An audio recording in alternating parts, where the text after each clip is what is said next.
It's Michael from the future. So this video will be what I call finish, middle, and starts. So I'm gonna tell you guys books that I finished, I'm in the middle of, and then books I'm hoping to start on, aka kind of like the TBR.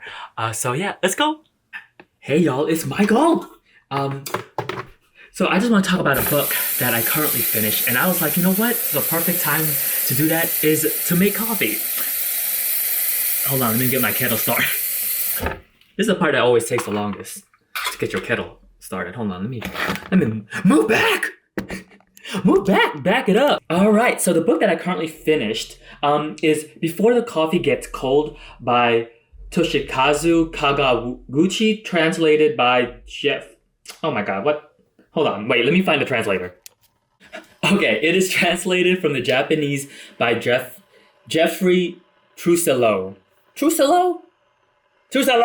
I picked up this book because of TikTok, obviously. I've been seeing it on there and I was like, oh, sure, I'll check it out. It also was like, oh, it's perfect for Asian American Pacific Islander Heritage Month. I was like, oh, this would be great. Y'all, overall, I enjoyed this book. I thought it was pretty good. First, I'm gonna sift the grinder so I can clear out the old grinds from the previous.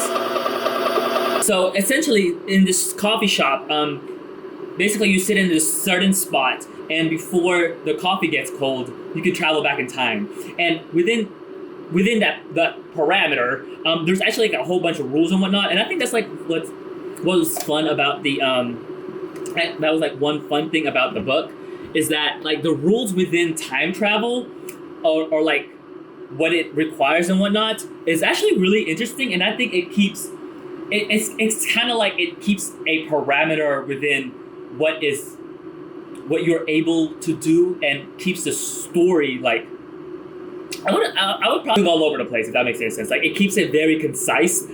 Today's coffee, I got this from Trade Coffee. It's Common Voice. It's their heirloom blend. What? I don't know. Where are they from? See, it doesn't tell me where they're. Nashville, Tennessee. Okay, sure. This has notes of strawberry, fig, and brown sugar, which I love. I love more like, I guess you would say like sweeter notes, just because I like those flavors.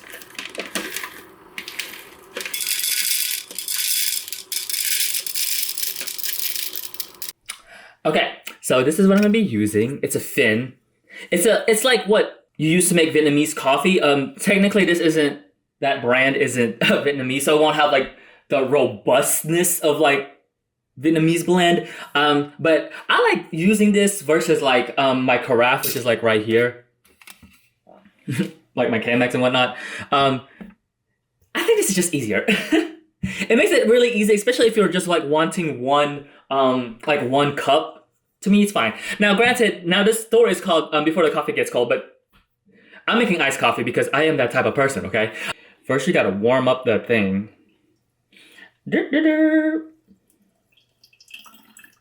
Okay, and just like let it sit and let it marinate.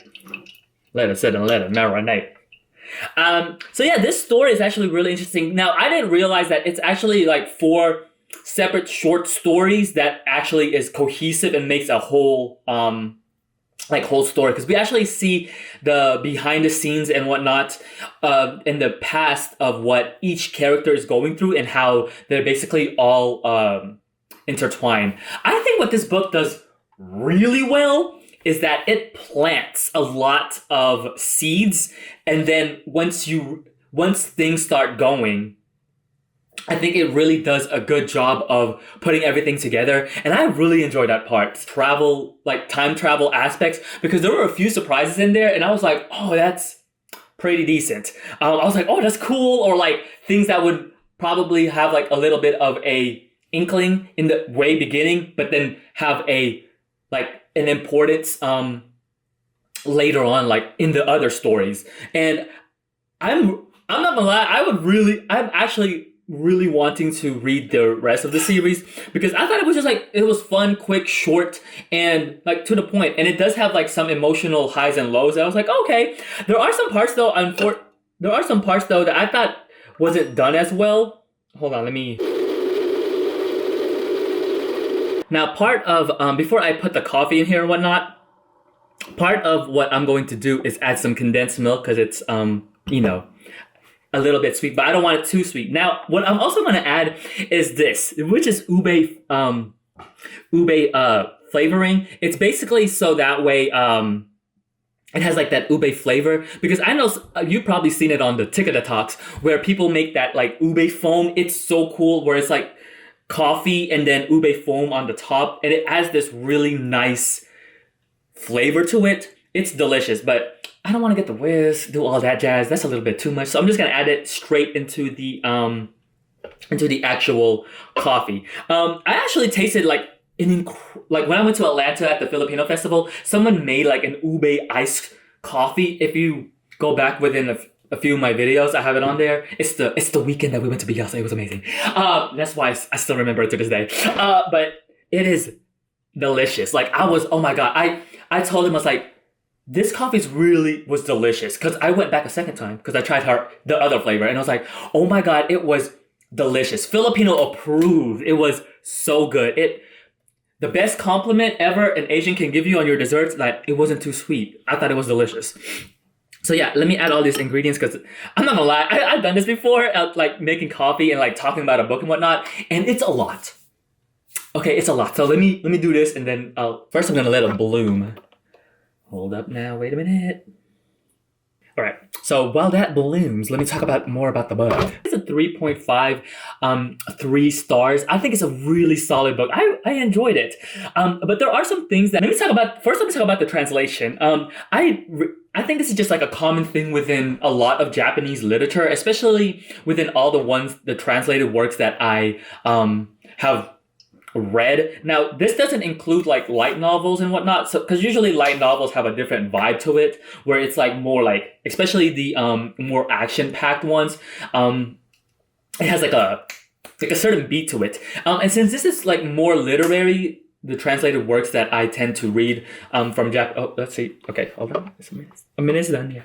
Okay, so let me pour it. This is the good thing about using a fin, is that you can literally just pour it in here and then just like let it sit. It's not like a Chemex where you have to do like several pours. And I like that. It makes it easier, which is great. And then you just wait. All right, there we go. Hold on, let me get some ice. Okay, anyway, so yeah, let me talk about the translation. The thing though is the translation is very simple. Like, well, the translation, it does what a lot of in my opinion, I think a lot of what Japanese translated works do is that it has a very simplistic language, because in general, from my understanding, I don't know if this is correct, okay? Correct me if I'm wrong.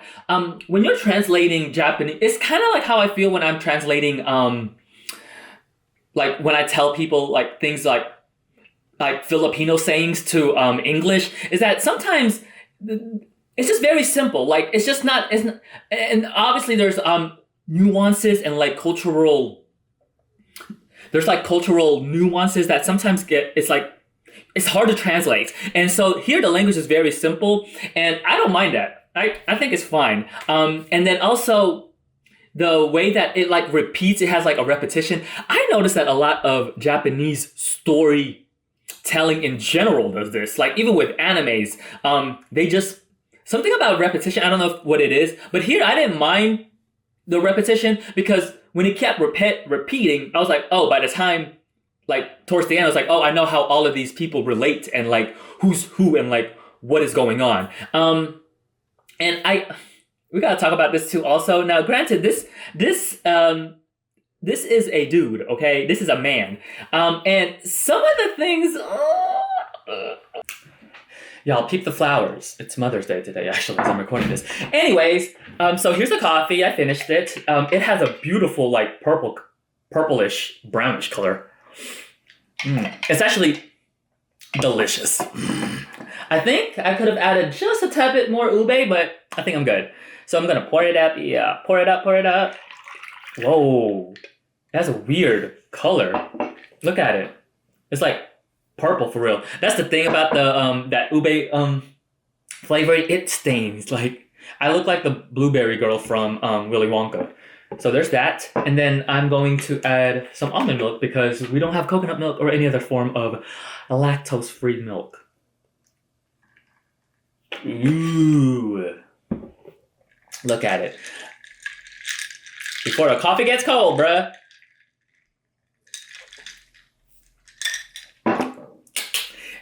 It's strong and delicious. All right, so my final thoughts. I do have to mention this, and I think this has it's weird because it's one of those things that I always tend to notice, especially with Japanese literature, because this is something very similar to what happens with Haruki Murakami. Is that his books? I'm not gonna lie. This book and his book and this book. One thing that I love the most.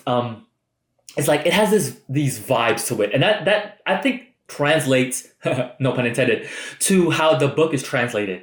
It's very calm, it's serene, it's just very like it lowers my thinking of when I'm reading of how like all of this stuff is going on. Like it lowers me, and I love that type of I love that feeling. So like the vibes are immaculate, but some of the topics, especially since this is a man writing this, and the translation too, I guess, I don't know, they're both dudes, is that some of the things, like the majority of the characters on here are actually women, and I'm not saying like anything like a man, obviously a man can write about a woman and whatnot, but I think sometimes it's not as done as well, because I was like, there are parts in here where I was like, okay, that's interesting, and for me, I don't know, it's always like a toss up in the air for me, because it's like,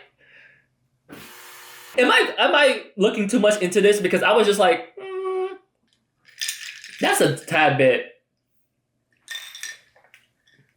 that's like a small portion of what the book delivers, because overall the universal topics of like love, family, friendship, I was gobbling it up, okay? There are parts in here I was like, oh my god, that is so sad. And there are moments in here where I thought it was just like, oh wow. Because the idea that like the fantasy aspect of the time travel part, I thought that's the part that really like amped me up, because the way that the rules coincide with the time travel, and then the way that the author is playing around with this idea of how the time travel works, is just, I was like, oh my god, that was so much fun. Like reading that aspect was so much fun. But yeah, overall, I would say I enjoyed it. So even within the few gripes that I have, overall I would say I enjoyed it. So quick, short, I think it was to make it like a perfect beach read. Whichever book I'm at, when we go to the beach, I kind of want to read that part, because I think it'd just be like a good book to read on the beach. I don't know how emotional you're gonna get, because there are parts in here I was like, okay, I feel you. All right, let me talk about the book that I'm currently in the middle of, which is Chlorine by Jade Song.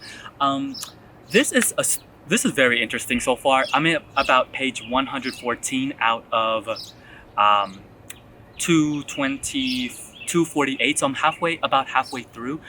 This is about a swimmer named Ren, who is kind of reminiscing on back on her life, especially during high school. And the thing about this though is that it starts off, since I'm almost at the halfway point, it's starting off it has a different vibe now versus to when it was in the beginning. Because in the beginning, this is essentially about like swimming, and it has this very like, you think she's a mermaid, you think she's kind of not. And the way that it's going into right now, it's more of a coming of age story. And there are very interesting aspects about this story in general, but I don't exactly know where it's going, like how it's going. And there's like a second perspective that's interesting, but it's like, how is this gonna go? And since I'm in the middle point of this right now, that's how I feel about it. I'm literally in the middle, even from right now, because the beginning is actually has this like very fantastical aspect to it, and like this fantasy, because she's talking as if she is a mermaid, and about like how mermaids are viewed in like different aspects of culture and whatnot. And it's starting off where it's like, this isn't your typical mermaid story. But now that I'm in the middle, it is about more like growing up and a coming of age story. The thing that's really stuck out to me at this part is books that are okay. In case you don't know, I'm a dude, and so when books talk about like when like especially when it's in first perspective about women being in their periods, like having their periods and like what's that going through. I don't know. I don't have that experience. Okay, and so it's like really interesting. But then when this is like in tandem about her talking about it as if she's like a mermaid and like what's that about, I thought I was like, oh.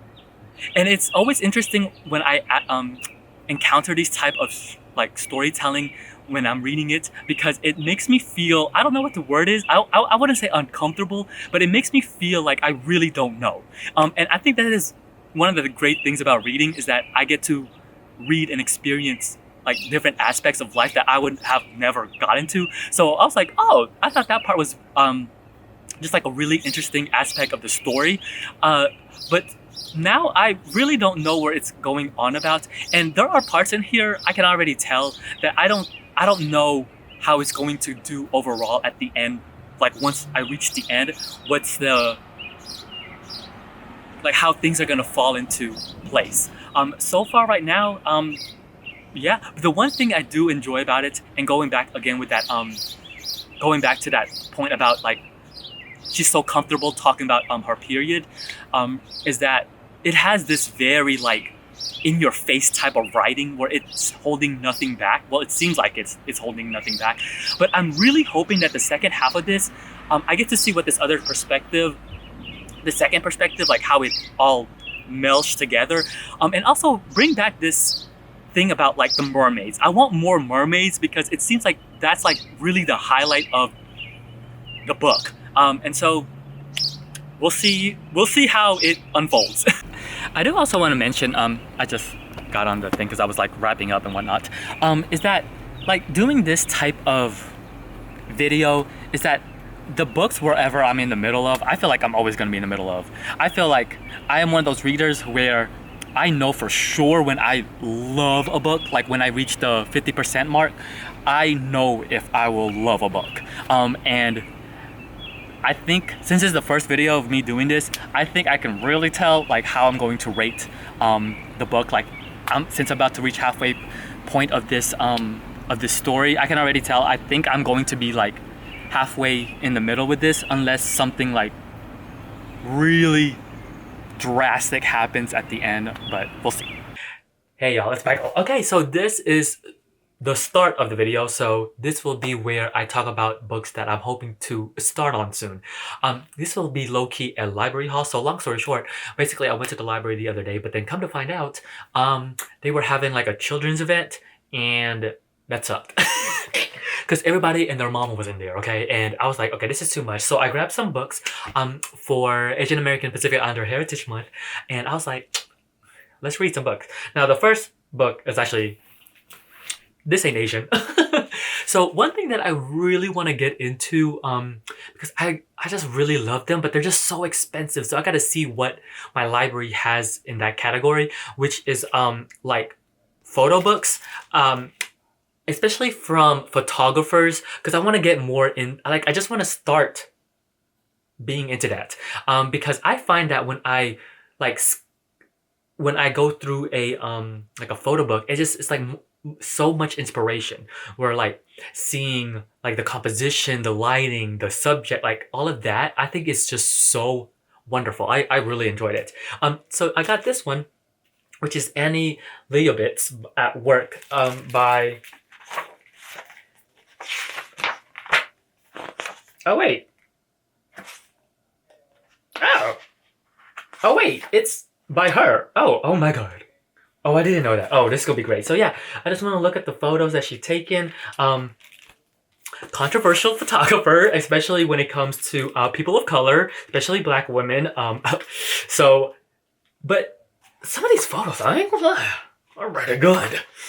So yeah, I'm gonna go through this. I don't know, I can't show you some of this stuff because it has oh my god, this photo, my god.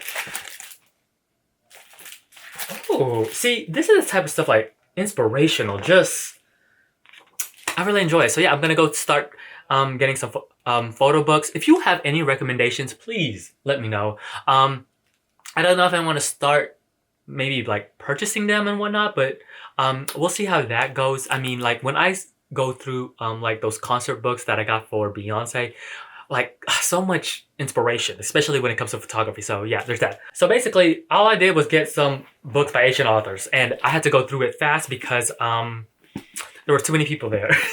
The first one is America is Not the Heart by Elaine Castillo. My library had a like a AAPI like stand thing where they put all the like different variety of books, and so this was one of them. This is a Filipino author, and that is it. That's all I know. This is her first novel. Something about the Philippines. You know what? We're gonna see. So yeah, there's that. The next one is The Bandit Queens by Parini Shroff. She is Indian. They are Indian. Yeah, she's Indian. Okay. Actually saw this. I saw this on a list for AAPI on, I think it was like New York Book Reviews. I think it was one of those sites. So I saw that, and then when I saw it on my at my library, I was like, ooh, let me get that. All right, the next one. Homeland Elegies, a novel by Ayad Akhtar. I couldn't tell you. Here's the thing about these type of books. You know me. I do not. I literally go into them blind. So we'll see how this goes. Yeah, there's it. Why do I feel like Disgraced? Have I read that book before? Okay, never mind. Okay, next. I saw this on the New Fiction, which is The Premonition by Manana Yoshimoto, translated by Asa Yoneda. I've read which one was it? Kitchen by her, and then yeah, it was Kitchen. And you know what? I had thoughts about that book because especially during its time, it had like a topic about like trans people, and I just was like, this is, you could tell a story of a book during its time, and it's really short. So we'll see how this one goes. All right, y'all, I gotta speed it up because the camera's overheating. Next is The Hive and the Honey by Paul Yoon. Why do I feel like I read one of the books by them? But yeah, this is a short story collection because I just wanted to get back into reading short stories. So I was like, ooh. All right, what's that? Okay, the next one is this is the last one. Oh Beautiful by Young Jun, translated by, is this translated? Oh my god. No, it's, you know why I picked this up? But so she wrote this book called Shelter, right? And I have seen that book cover so many times. Like I've seen it in my mind. And so when I saw Young Jun, I was like, wait, I remember that. So all right, that cut me off because the camera is overheating right now. So yeah, this is my first video of the finish, middle, start. And I think this is gonna be me going forward. I really like it. I love the format. I love the editing process of it because it's just like me editing something every single day, and it's very easy, and for me it's digestible in the way of its editing. So this might for real be the way moving forward. But yeah, if you read any of these books, especially from this haul, let me know. I would love to hear your thoughts, especially if you also read the other books that I mentioned before. So that would be great. So yes, until then, I'll see you guys next week. Bye!